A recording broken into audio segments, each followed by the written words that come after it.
Good evening and again welcome back my daily blog. আমি আবারও চলে এসেছি তোমাদের সাথে নতুন একটা ব্লগ শেয়ার করতে। আগের ব্লগে আমি তোমাদের বলেছিলাম যে আগের দিন আমরা কাঁচাপাড়া থেকে কী কী কেনাকাটি করেছি সেটা আমি অন্য একটা ব্লগে শেয়ার করব।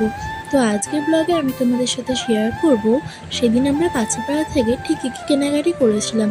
তো চলো ভিডিওটা একেবারে প্রথম থেকে শুরু করা যাক। ভিডিও শেষে আমি তোমাদের সাথে শেয়ার করবো যে কেন আমরা এখন এত কেনাকাটি করছি। তো ফার্স্টে নিয়েছিলাম এই হোয়াইট কালার ট্রাউজারটা মায়ের জন্য, যেটা প্রাইস পড়েছিল 150 টাকা। এরকম আরও একটা সেম ট্রাউজার নিয়েছিলাম আমার বড় মানের জন্য, এটারও প্রাইস নিয়েছিল 150।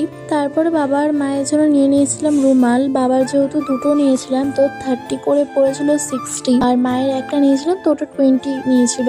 তারপর শ্রীহরি থেকে নিয়েছিলাম এই দুটো চেন, তো এটার প্রাইস পড়েছিল 300 আর এটা পড়েছিল 290।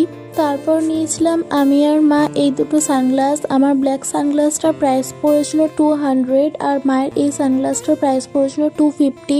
তারপর নিয়েছিলাম এই রোজের টিস্যুটা, যেটার প্রাইস পড়েছিল 99। তারপর নিয়েছিলাম জয় নিয়া সিনামাইড হাইড্রা প্রোটেক্ট ডে ক্রিম, যেটার প্রাইস পড়েছিল 245। তারপর নিয়েছিলাম এই স্টিক লিপস্টিকটা, যেটার প্রাইস পড়েছিল 108।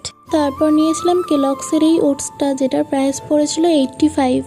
আর হ্যাঁ, তোমাদের সাথে আমি আগে থেকে শেয়ার করে রাখি যে কিছুদিন পর আমরা যাচ্ছি নিউ দীঘাতে, তার জন্য আমরা এত কিছু কেনাকাটি করছি। ভিডিওটা ভালো লাগলে লাইক কমেন্ট অ্যান্ড শেয়ার করে চ্যানেলটাকে সাবস্ক্রাইব করে দিও।